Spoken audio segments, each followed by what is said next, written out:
Hello my dear friends, આજના વિડીયોમાં આપણે એક નાની એવી 40 માર્કની ટેસ્ટ છે તે લેવાની છે. આ ટેસ્ટ એના માટે છે કે જેને આપણી સ્પોકન ઇંગ્લિશ સિરીઝ જોયેલી છે તેના માટે આ ટેસ્ટ છે. એટલે આના ઉપરથી તમને ખબર પડે કે આપણને અંગ્રેજી કેટલું આવડ્યું. આપણે અત્યાર સુધીમાં ઘણી બધી ફોર્મ્યુલા જોઈ લીધી છે, તો આ બધી ફોર્મ્યુલાના અહીંયા અલગ અલગ વાક્ય આપેલા છે. આ વાક્ય ઉપરથી જો તમને આ બધાનું અંગ્રેજી આવડી જાય તો તમે તે ફોર્મ્યુલા વ્યવસ્થિત રીતે શીખેલા છો. તો અહીંયા ધ્યાન રાખજો. સ્પોકન ઇંગ્લિશ ટેસ્ટ 1 છે 40 માર્કની. નીચે આપેલા વાક્યોને અંગ્રેજીમાં ટ્રાન્સલેટ કરો.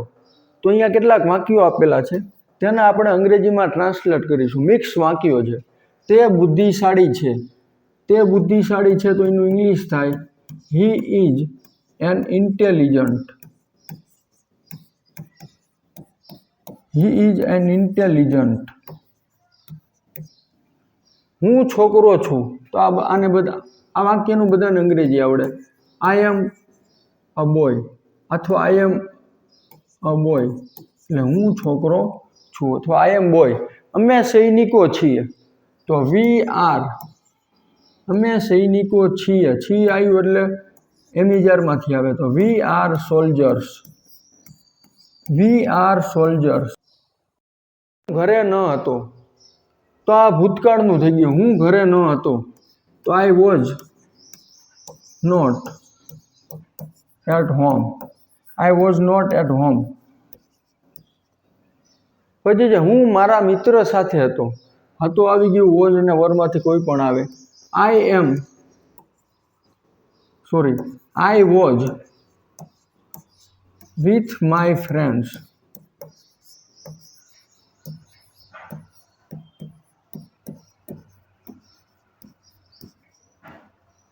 અમે મેળામાં હતા. હતા આવી ગયું એટલે વોઝ અને વરમાંથી કોઈ પણ એક.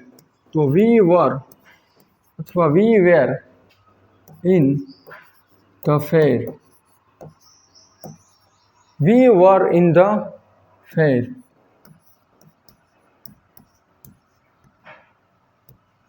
પછી જે હું શિક્ષક બનીશ. ભવિષ્યકાળની વાત કરી છે તો થાય આઈ વિલ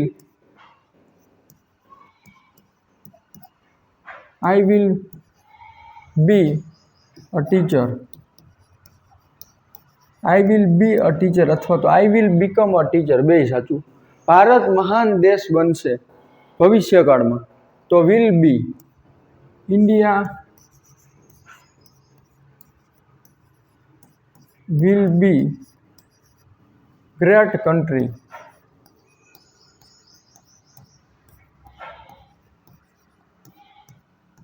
અથવા તો India will become great country, બંને સાચું. મારી પાસે સાયકલ છે. મારી પાસે છે તો હેવ અથવા હેઝનો ઉપયોગ. મારી પાસે સાયકલ છે તો આઈ હેવ અ સાયકલ. પછી જે મૌલિક પાસે વાહન હતું. ભૂતકાળમાં હતું તો હેડનો ઉપયોગ થાય. પાસે આવે એટલે હેવ અને હેઝમાંથી આવે. અહીંયા વર્તમાન કાળ છે, અહીંયા ભૂતકાળ તો મૌલિક હેડ. મૌલિક પાસે વાહન હતું એવું છે તો આપણે આનું ઇંગ્લિશ થશે મૌલિક પાસે વાહન હતું તો એનું અંગ્રેજી થાય મૌલિક હેડ અ વ્હીકલ. પછી છે તેને કામ કરવું જોઈએ. સબ્જેક્ટ શુડ વર્બ વાળી ફોર્મ્યુલા નંબર 1. તેને કામ કરવું જોઈએ. He should work. તેઓને વાંચવું જોઈએ. આ પણ એ જ ફોર્મ્યુલા. ધે શુડ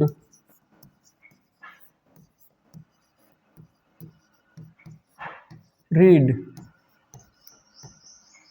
તેણીને રાંધવું જોઈએ તો એનું ઇંગ્લિશ થાય શી શુડ કુક. મારે અંગ્રેજીમાં વાતચીત કરવી જોઈએ. મારે અંગ્રેજીમાં વાતચીત કરવી જોઈએ એટલે થાય I should talk in English. I should talk in English એટલે થાય મારે અંગ્રેજીમાં વાતચીત કરવી જોઈએ. I should talk in English. મારા ભાઈને આગળ અભ્યાસ કરવો જોઈએ. વાક્ય છે મારા ભાઈને આગળ અભ્યાસ કરવો જોઈએ. તો માય બ્રધર, મારા ભાઈને એટલે માય બ્રધર, જોઈએ એટલે શુડ, માય બ્રધર શુડ. અભ્યાસ કરવો એટલે થાય study, my brother should study. અને આગળ એટલે થાય further, FURTHER, my brother should study further. પછી આ જવા માટે તો ઇન ઓર્ડર ટુ વાળી ફોર્મ્યુલા, જવા માટે તો થાય ઇન ઓર્ડર ટુ ગો એટલે થાય જવા માટે. આવવા માટે તો થાય ઇન ઓર્ડર ટુ કમ. પછી જે ખરીદવા માટે તો ઇન ઓર્ડર ટુ બાય. પકડી રાખવા માટે ઇન ઓર્ડર ટુ બાય એટલે ખરીદવા માટે, પકડી રાખવું એટલે હોલ્ડ, તો ઇન ઓર્ડર ટુ હોલ્ડ. લેવા માટે તો ઇન ઓર્ડર ટુ ટેક એટલે થાય લેવા માટે. તો આ 20 વાક્યો એવા હતા કે જેનું આપણે અંગ્રેજીમાં ટ્રાન્સલેટ કર્યું. હવે પછીના વાક્યો એવા છે કે જેનું આપણે અંગ્રેજીમાંથી ગુજરાતીમાં ટ્રાન્સલેટ કરવાનું છે. આઈ વોન્ટ અ પેન, તો મારે પેન જોઈએ છે. આઈ વોન્ટ અ પેન એટલે થાય મારે પેન જોઈએ છે. વોન્ટ પ્લસ નાઉન, કર્તાને વસ્તુ જોઈએ છે. શી વોન્ટ્સ વોટરમેલન, તેણીને તરબૂચ જોઈએ છે. ધે વોન્ટેડ એસી, વોન્ટેડ આવી ગયું એટલે ભૂતકાળ, તો તેઓને એસી જોઈતું હતું. તેઓને એસી જોઈતું હતું. વિરાટ વોન્ટેડ ગ્લોવ્સ, તો વિરાટને હાથના મોજા, ગ્લોવ્સ એટલે હાથના મોજાને, વોન્ટેડ એટલે જોઈતા હતા. વિરાટને હાથના મોજા જોઈતા હતા.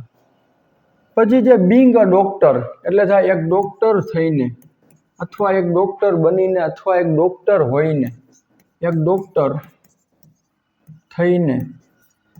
અધૂરી ફોર્મ્યુલા છે. બીંગ અ સ્ટુડન્ટ એટલે થાય એક વિદ્યાર્થી હોઈને, અથવા એક વિદ્યાર્થી બનીને, અથવા તો એક વિદ્યાર્થી થઈને. ત્રણ ગુજરાતી છે તે સાચા છે. પછી જે we wanted to protect our country, we want to protect our country એટલે આપણે, અવર કન્ટ્રી એટલે આપણા દેશનું,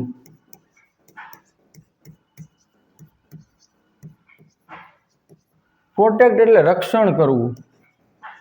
આપણે આપણા દેશનું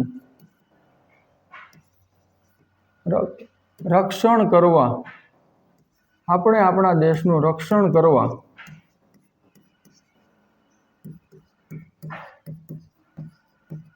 ઈચ્છીએ છીએ, અથવા કરવું છે, અથવા આપણે આપણા દેશનું રક્ષણ કરવા ઈચ્છીએ છીએ.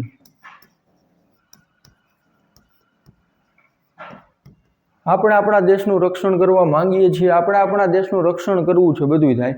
શી wants to make coffee, she wants to make coffee એટલે તેણી કોફી બનાવવા માંગે છે. તેણી કોફી બનાવવા ઈચ્છે છે, અથવા તેણીને કોફી બનાવવી છે. ધે વોન્ટેડ ટુ રાઇટ, તેઓ લખવા માંગતા હતા, તેઓ લખવા ઈચ્છતા હતા, અથવા તેઓને લખવું હતું. પછી જે do they want to save trees, તો આ પ્રશ્નાર્થ વાક્ય છે. શું તેઓ વૃક્ષોને બચાવવા માંગે છે? શું તેઓ વૃક્ષોને બચાવવા માંગે છે? વર્તમાન કાળ છે. Did she want to speak English, શું તેણી અંગ્રેજી બોલવા માંગતી હતી? શું તેણી અંગ્રેજી બોલવા માંગતી હતી? Does my sister want to cook, શું મારી બહેન રાંધવા માંગે છે? ડુ ડઝ આવે એટલે છે આવે વર્તમાન કાળ, ડીડ આવ્યું એટલે ભૂતકાળ. એના પછી છે did they want to join, શું તેઓ જોડાવવા માંગતા હતા? તો આવી રીતે આનો ઉપયોગ કરવામાં આવે છે. એના પછી છે INVENT, ઇન્વેન્ટ એટલે શોધ કરવી. એના પછી છે ઉઠવું, તો ગેટ અપ, ગેટ અપ એટલે ઉઠવું. ફેંકવું તો થાય થ્રો, THROW. રોકાવું તો થાય સ્ટે, STAY. ઓળંગવું તો ક્રોસ, CROSS, ક્રોસિંગ કરવું, રોડ ક્રોસ કરવું એટલે ઓળંગવું. ઈર્ષા કરવી તો એનવી, ENVI એટલે ઈર્ષા કરવી અથવા અદેખાઈ કરવી. અને જાહેર કરવું તો થાય ડિક્લેર, DECLARE, ડિક્લેર એટલે જાહેર કરવું. તો મિત્રો આ નાનકડી એવી ટેસ્ટ આપણી 40 માર્કની હતી. હું આશા રાખું છું કે તમને આ ટેસ્ટમાં જે બધા વાક્યો આપ્યા મિક્સ વાક્યો, તે વાક્યો તમને સમજાઈ ગયા હશે. અને તમે આવી રીતે જો આગળ પ્રેક્ટિસ કરતા રહેશો તો તમને અંગ્રેજી ઇઝીલી બોલતા આવડી જશે.